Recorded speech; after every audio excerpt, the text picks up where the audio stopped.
Audiencia, buenas noches. Gracias por sintonizar Estación Siniestra. Esta noche tenemos un episodio bastante inquietante, porque hablaremos de apariciones en carretera, pero no de sombras rápidas o figuras que se vieron un momento en la oscuridad. Este episodio está a otro nivel. Relatos enviados por nuestros propios conectores, testimonios que ocurrieron en autopistas solitarias. Así que ponte cómodo, cómoda, apaga la luz y prepárate. Mi nombre es Santiago. Comenzamos.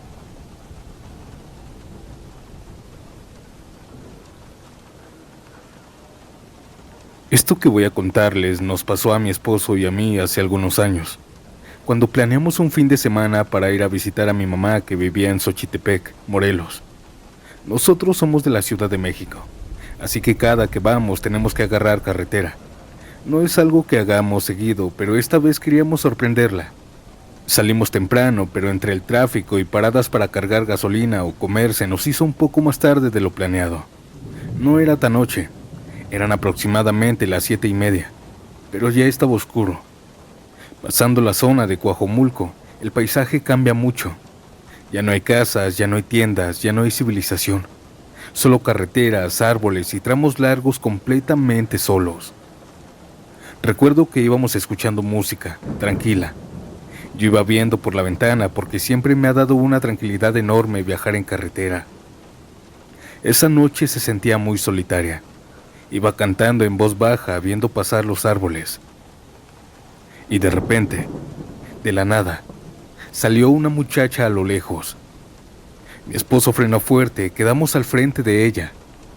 Ella salió prácticamente de entre la oscuridad hacia el carril, agitando los brazos. Era una joven delgada, vestía normal, jeans y una playera rosa. Lo recuerdo perfectamente porque me llamó la atención el contraste de la ropa clara con la oscuridad del lugar. Pero lo que más me impactó fue que tenía un golpe en la cabeza. La sangre no se veía fresca, se veía como seca, oscura, pegada al cabello y a la ropa. Ella estaba muy alterada.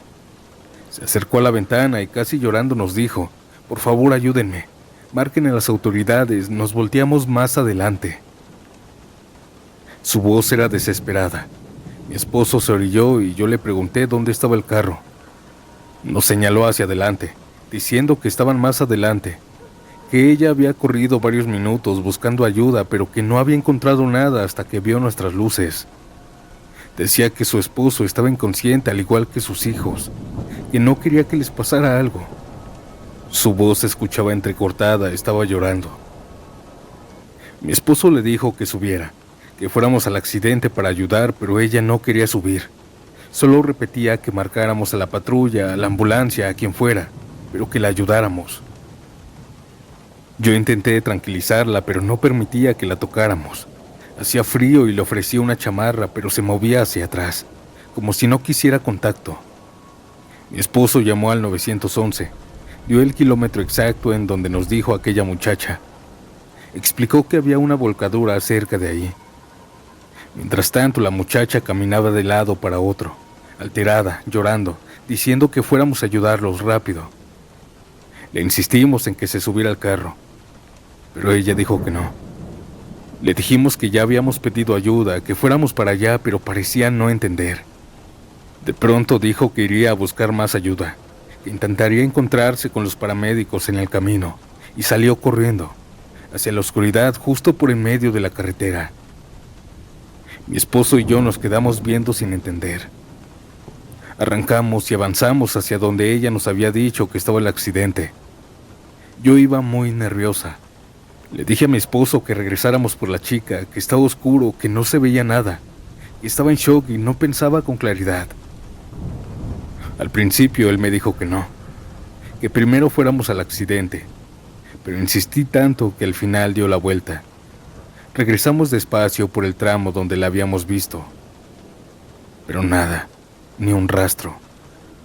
Seguimos más adelante buscándola, nos orillamos, nos bajamos un momento y gritamos, pero no se escuchaba nada, solo el viento y los árboles.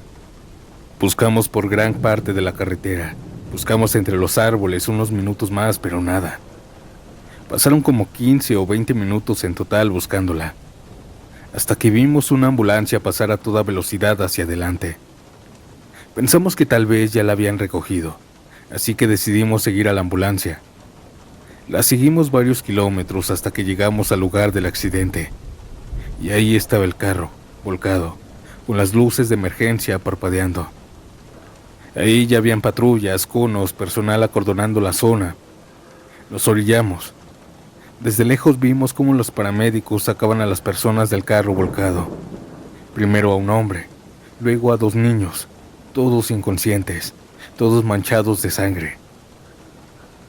Pero después sacaron a una mujer vestida con jeans y playera rosa, el mismo golpe en la cabeza. Era ella, era a quien nos habíamos encontrado en la carretera. Sentí que el estómago se me cayó. Miré a mi esposo y él estaba igual de pálido. No podía ser posible. La habíamos visto caminando, hablando o gritando, pidiendo ayuda. Pero ahora estaba ahí, inconsciente, saliendo del carro volcado. Nos quedamos en shock. Mi esposo preguntó discretamente a un paramédico si habían encontrado a alguien caminando por la carretera pidiendo ayuda. Pero nos dijo que no, que solo ellos habían llegado. Yo todavía intenté pensar que tal vez era una hermana, alguien muy parecida. Pero preguntamos a uno de los oficiales y nos dijeron que solo eran ellos. No había ninguna otra mujer. Nos regresamos al carro sin decir nada. Seguimos manejando hacia Xochitepec en completo silencio. Ninguno quería decir la palabra. Pero los dos sabíamos lo mismo. Habíamos visto su espíritu. Salió a pedir ayuda para sus hijos, para su esposo. Llegamos a la casa de mi mamá y le contamos todo. Ella solo nos dijo algo que hasta hoy me pone la piel chinita. Cuando alguien muere en carretera, a veces no sabe que ya murió. Nosotros no sabemos qué fue de ellos. Espero de corazón que todos estén bien. Pero desde ese día, cada vez que paso por esa zona, recuerdo esta historia perfectamente.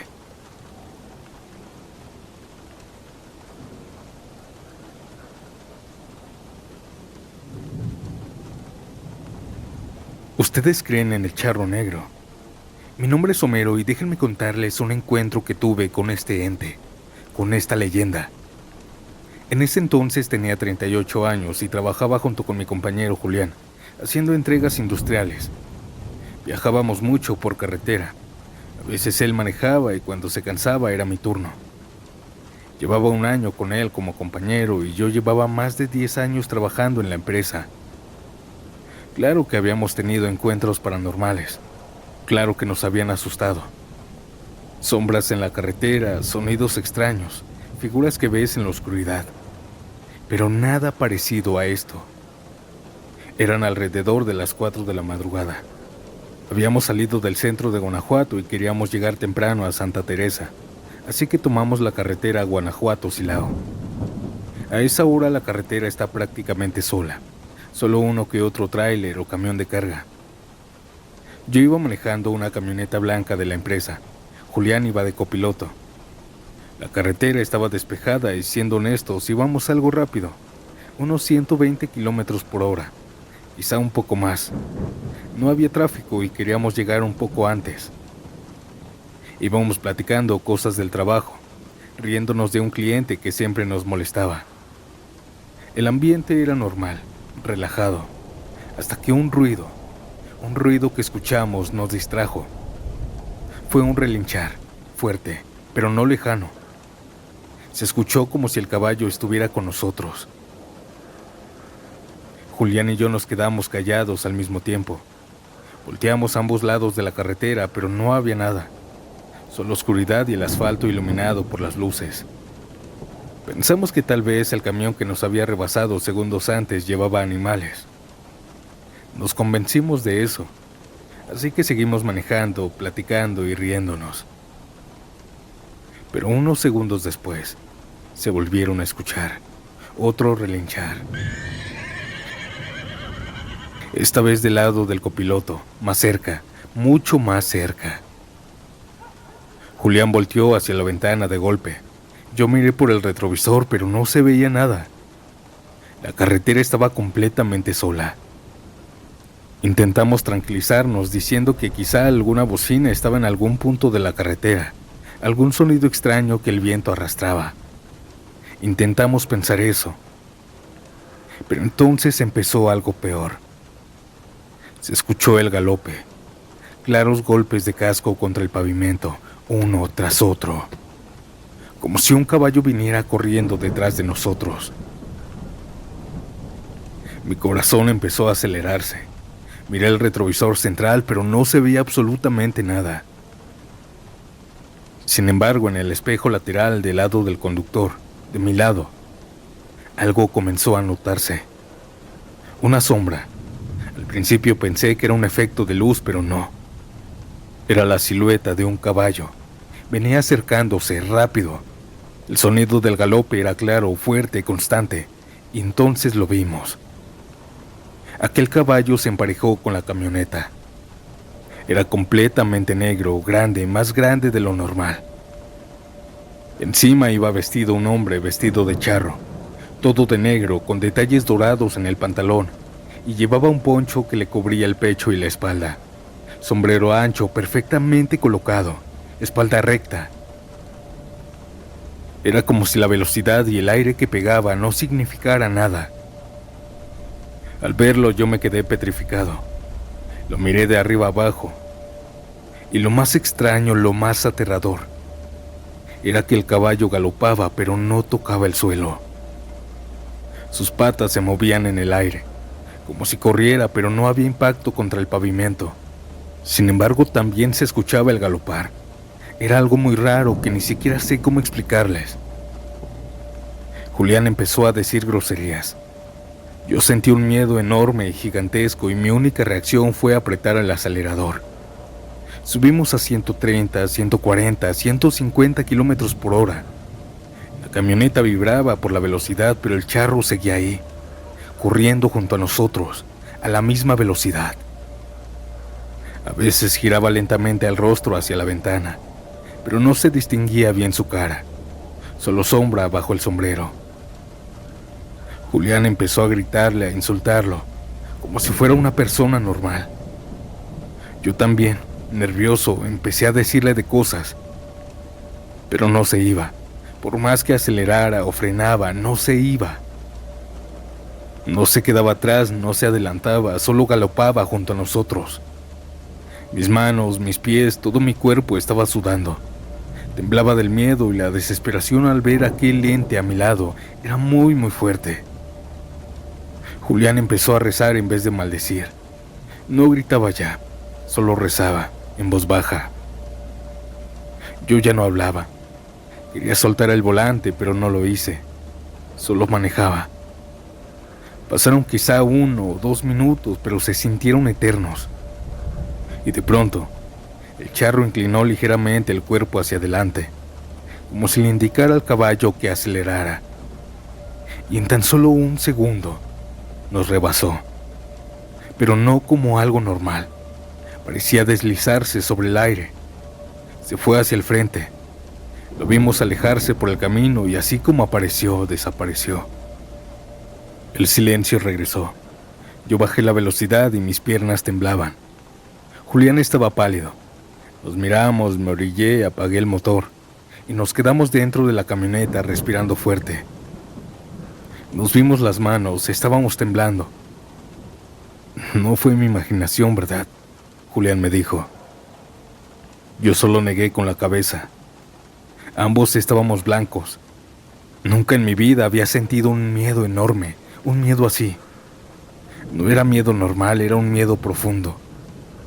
Como si algo que no pertenece a este mundo hubiera decidido jugar con nosotros. Después de unos minutos arrancamos otra vez.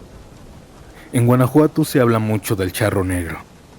Yo siempre pensé que era una leyenda del folclore mexicano, un invento para asustar. Pero ahora entiendo que esas leyendas, todas, están por algo.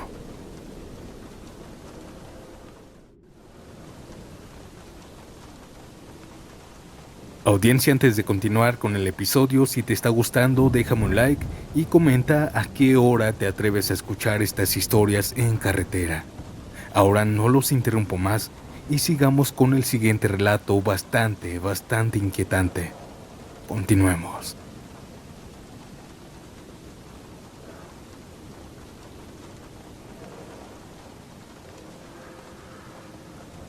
Tengo más de 20 años manejando trailers y he cruzado casi todas las carreteras del norte del país. Pero lo que me pasó hace unos años en La Rumorosa no lo he podido olvidar. Eran aproximadamente las 2 de la mañana. Yo iba bajando la zona de curvas rumbo a Tecate. A esa hora no hay casi nadie, solo el viento pegándole al tráiler y ese silbidito constante que se mete por la ventana de la cabina. Y déjenme decirles algo. Si La Rumorosa de día es peligrosa, La Rumorosa de noche es otra cosa. Las luces del tráiler apenas alcanzan a iluminar unos metros más adelante, y todo lo demás es pura oscuridad. Cerros, barrancos, no hay casas, no hay negocios, no hay nada.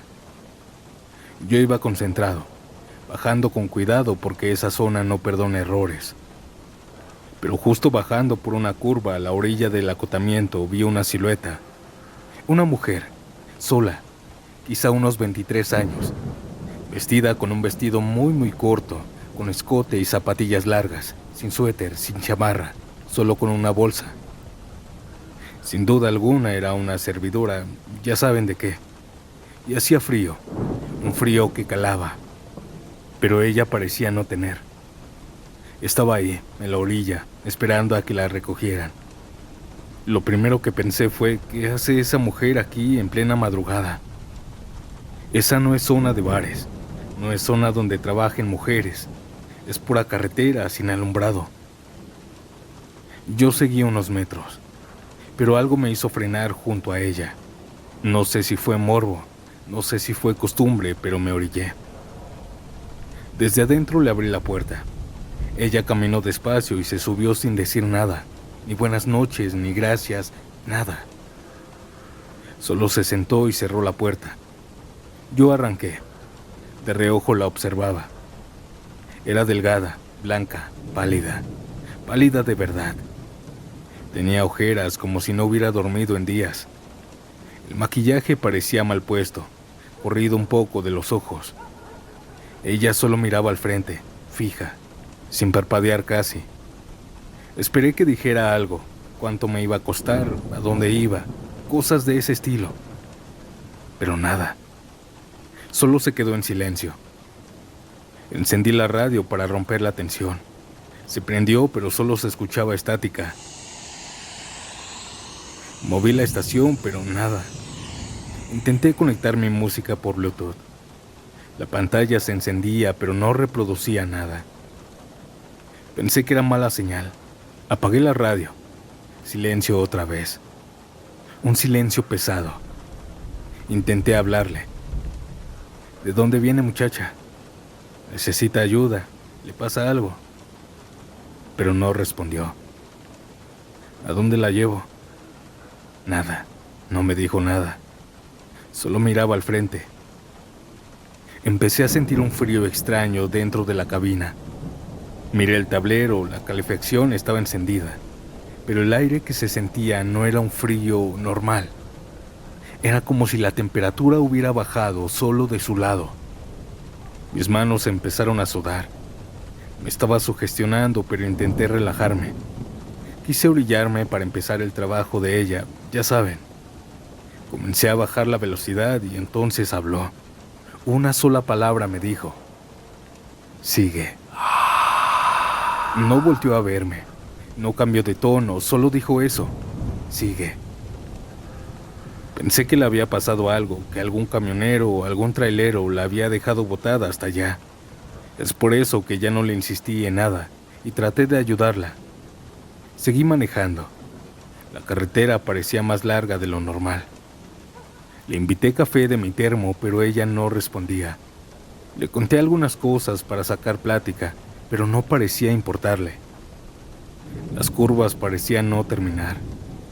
Intenté otra vez poner música. La radio encendía, pero no había estaciones, solo estática. así que la apagué de inmediato. Mis latidos ya estaban acelerados. Dentro de mí había algo que me decía que no estaba bien esto. Intenté tocarle la mano solo para mostrarle apoyo, pero cuando mi mano rozó su piel, sentí hielo, no frío, hielo, como cuando tocas un metal en el invierno. Yo retiré mi mano. Ella no reaccionó, ni me miró, ni se movió. Solo seguía viendo hacia adelante. Comencé a sentir que el espacio dentro del tráiler se hacía más pequeño, el aire más pesado, me costaba respirar profundo. Tenía una leve sospecha de saber lo que era esa mujer, pero no quería aceptarlo. Quise relajarme. Decidí que se iba a bajar. Empecé a orillarme. Antes de detenerme, volvió a hablar. Llévame al pueblo. Su voz era plana, sin emociones. Sigue, me dijo. No discutí. No sé por qué hice eso, pero sentí que no debía llevarle la contra. Seguí manejando hasta ver las primeras luces de Tecate. Entré al pueblo. Las calles estaban vacías. Ella levantó la mano y señaló una dirección. Yo la obedecí. Giré una calle, luego otra, pasé varias cuadras. Me metí a donde ella decía, hasta que paramos en un lugar. Vi dónde estábamos. Estábamos frente al cementerio municipal de Tecate. Las rejas cerradas, oscuro, silencioso. Me detuve. Ella abrió la puerta. Me dijo gracias a secas y bajó despacio. Cerró, caminó hacia la reja. Yo la seguí con la mirada. No volteó, no se despidió, no dijo nada. Ella llegó a la reja del cementerio y sin detenerse, la atravesó. La atravesó a audiencia, como si no existiera. Mi cerebro tardó unos segundos en entender lo que estaba viendo. Sentí que el pecho se me cerraba. Ella caminó unos pasos adentro del panteón y desapareció entre las tumbas. El frío dentro del tráiler desapareció de golpe. La radio se encendió sola y comenzó a sonar una estación normal. Era como si nada hubiera pasado, como si nada hubiera cambiado. Me quedé inmóvil unos segundos. Después apagué todo y arranqué. No miré atrás, no le conté a nadie, no pregunté nada. Solo era mi miedo y yo. Mientras manejaba de regreso a la carretera, supuse algo. Tal vez esa mujer murió en ese tramo. Tal vez alguien la aventó ahí y la dejaron tirada. Quizás su cuerpo fue enterrado en ese cementerio, pero su alma seguía atrapada ahí, en esa carretera. Y esa noche, yo solo la llevé a donde pertenecía.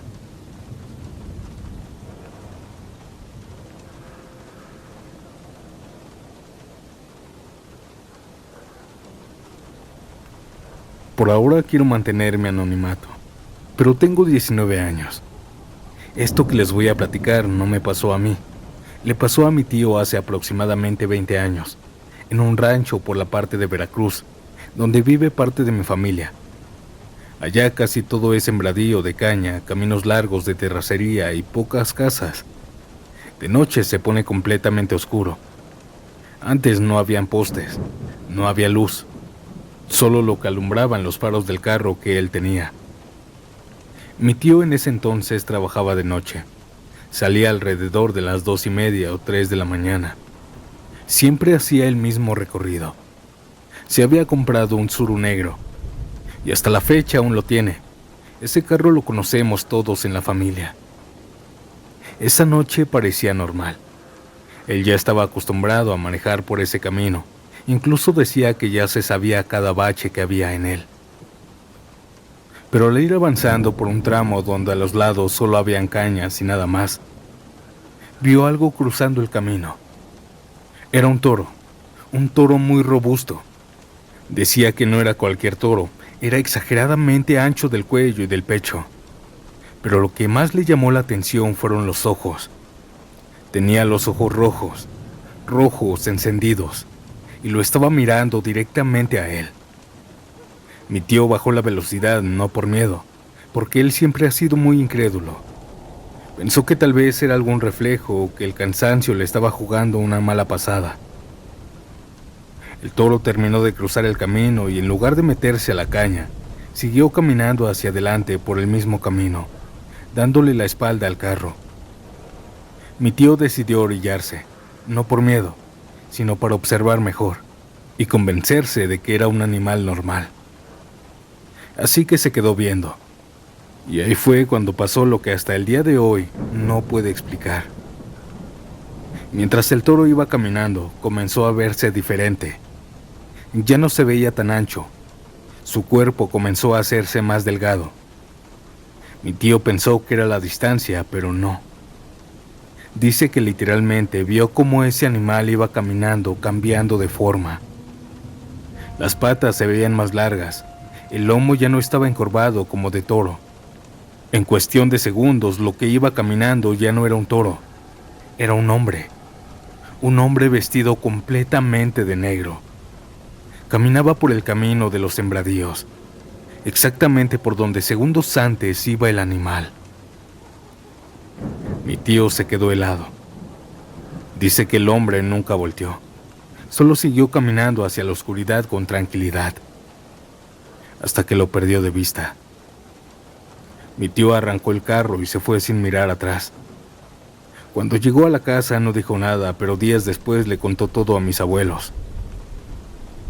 Mis abuelos solo le respondieron algo que en el rancho todos sabían. Ese no era un toro, ese era el diablo. Yo sé que muchos no van a creer esto, pero en el rancho dicen que el diablo se aparece así, en forma de animal grande, sobre todo en toro o caballo.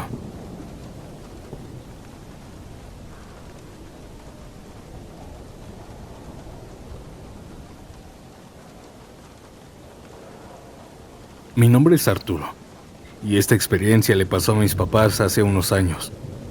Mis abuelos vivían en el pueblito, una localidad rural perteneciente al municipio de Jilotepec, cerca de Xalapa, Veracruz.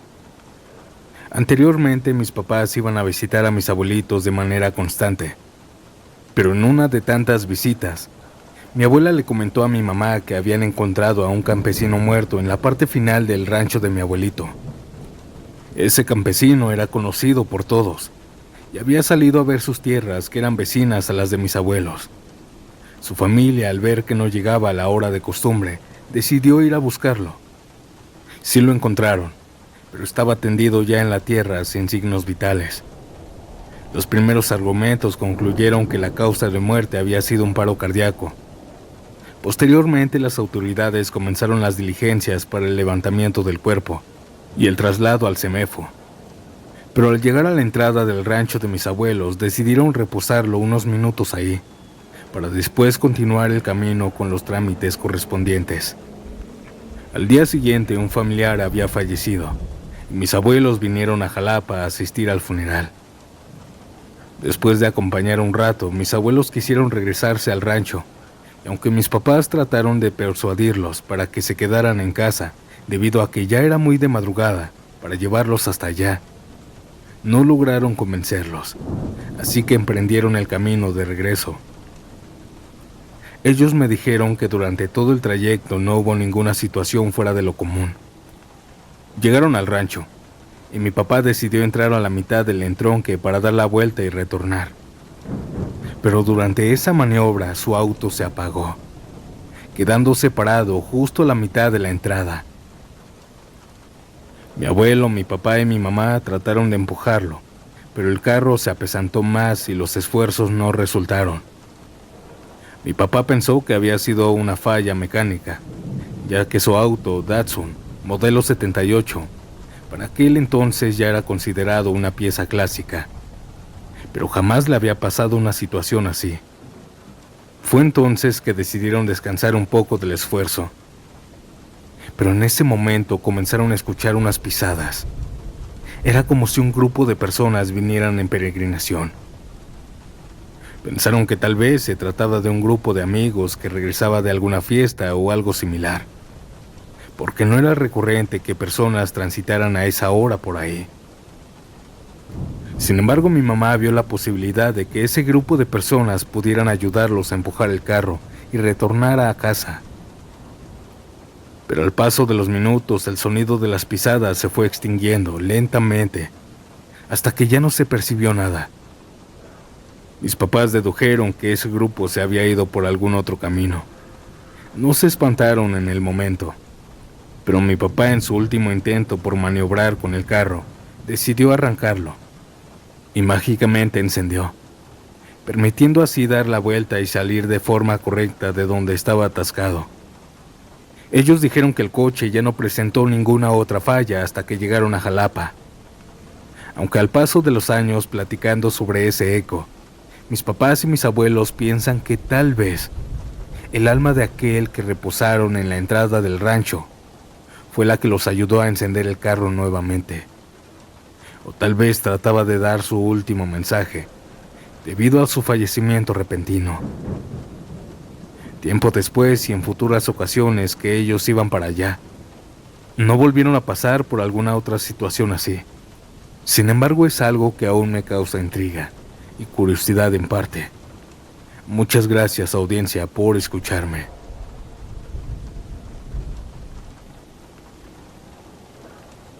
Audiencia, antes de pasar al último relato del episodio, gracias por estar aquí. De verdad valoro que me acompañes hasta el final de cada video. Y si eres nuevo, te invito a suscribirte y a pasarte por el canal, ya que hay muchas historias que te van a sorprender. Y bueno, yo los dejo con esta última historia, y nos vemos pronto en un nuevo episodio. Chao.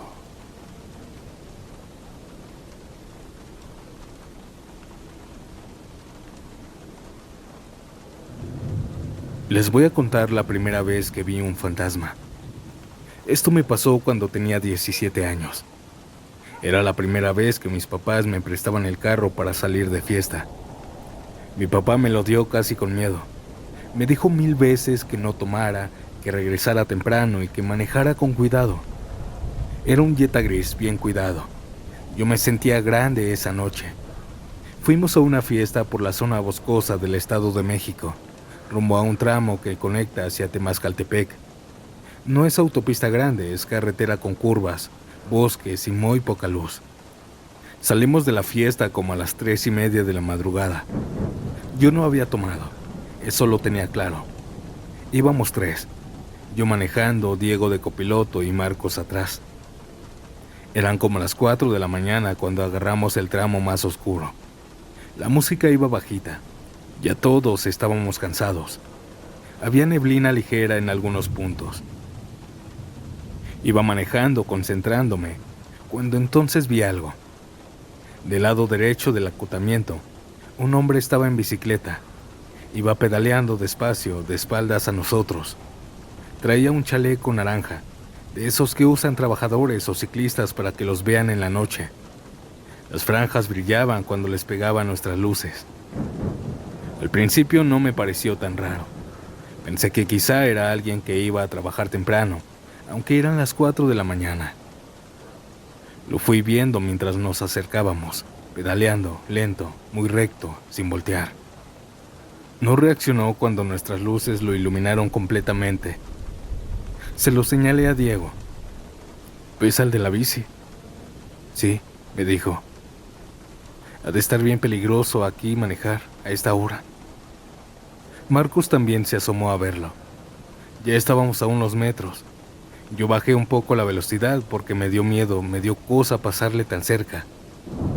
La carretera estaba completamente sola. No venía ningún carro en sentido contrario. Podía ver claramente la bicicleta. Y justo cuando estábamos por emparejarnos con él, aquel hombre desapareció. Simplemente ya no estaba. La bicicleta tampoco. Era como si lo hubieran borrado del camino. Yo frené instintivamente. Diego gritó y Marcos dijo una grosería. Los 3 volteamos al mismo tiempo, y justo en el lugar exacto donde lo habíamos visto desaparecer, había una pequeña capilla de carretera, de esas que ponen donde alguien murió. La cruz tenía flores secas. La capillita tenía una veladora adentro ya acabada. Yo estoy seguro de algo. Esa cruz, esa capilla, no la vi cuando lo estaba observando a lo lejos. Si hubiera estado ahí, la hubiera notado desde antes. Pero lo que vi fue un hombre pedaleando, no una cruz. Seguimos avanzando ya con ese susto. Apagué la música, yo sentía el corazón golpeándome el pecho. Miré varias veces por el retrovisor porque yo estaba asustado hasta ese punto. Diego intentó hacer algunos chistes con eso, pero no funcionaron. La audiencia lo vimos desaparecer, literalmente.